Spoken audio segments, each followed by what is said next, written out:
एमिति थरे इलिसी माछ बनातु गरम भात सहित खाଇବା ପାଇଁ ବହୁତ ବଢିଆ ଲାଗିବ। ପ୍ରଥମେ ମାଛକୁ ସଫା କରିକି ଧୋଇ ସାରିଲା ପରେ ସେଥିରେ ଅଳ୍ପ ଟିକେ ଲୁଣ, ହଳଦୀ, କଞ୍ଚା ସୋରିଷ ତେଲ ଦେଇକି ଭଲ ଭାବରେ ଗୋଳେଇକି 10 ମିନିଟ୍ ପାଇଁ ରଖିଦବା। ତା ଭିତରେ ଗୋଟେ ମସଲା ତିଆରି କରିବା। ତା ପାଇଁ ଏଠି କଳା ସୋରିଷ, ଧଳା ସୋରିଷ, ସୋରିଷ ପିତା ନ ହେବା ପାଇଁ ଅଳ୍ପ ଟିକେ ଲୁଣ, ତା ସହିତ ରସୁଣ, କଞ୍ଚା ଲଙ୍କା ଆପଣ ଯେତିକି ରାଗ ଖାଉଥିବେ ସେଇ ହିସାବରେ ଦେବେ। ପାଣି ଦେଇକି ଚିକଣ କରିକି ବାଟିଦବା। ଏଇ ତରକାରୀ ପାଇଁ ଆମକୁ ପୁରା ସ୍ମୁଥ ଚିକଣ ମସଲା ଦରକାର।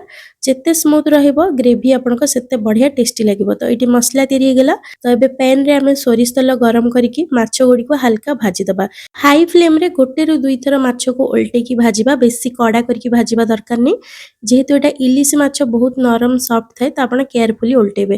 ତାପରେ ବାଟିକି ରଖିଥିବା ମସଲା ସ୍ୱାଦ ହିସାବରେ ଲୁଣ, ହଳଦୀ ଗୁଣ୍ଡ ଦେଇକି ଆକୁ ହାଲକା ମିଶେଇ ଦବା। କଭର କରିକି 7 ରୁ 8 ମିନିଟ୍ ପାଇଁ ଛାଡିଦବା ମିडियम लो फ्लेम रे। এই ତରକାରୀ ବହୁତ କମ ସମୟରେ ତିଆରି ହେଇଯାଏ। 20 ରୁ 25 ମିନିଟ୍ ଲାଗିଥାଏ। ତ ପାଖାପାଖି 7-8 ମିନିଟ୍ ପରେ କଭର खोलिकी गोटे थर माछको उल्टे दबा पुणी कवर करके 5 ରୁ 7 मिनिट पे छाड़ दबा। तो ये देखो माछ पूरा बढ़िया भाव सिझी गलानी। ग्रेवी भी परफेक्ट अच्छी। जदि आपको कम लगुवा आ पानी दे पारे। तापर दबा कंचा लंका, कंचा सोरिष तेल गोटे बड़ चामच देके हल्का गोले दबा। पुणी थे कवर करके 2 ରୁ 3 मिनिट पे छाड़ दबा। तो ये आमर इलिसी माछ तरकारी पूरा पूरी रेडी। निश्चय थे घरे ट्राए करूँ। वीडियो भल लगे लाइक करेंगे, शेयर करेंगे। पुणी आसबे नुआ रेसिपी नहीं कि रोचे। धन्यवाद।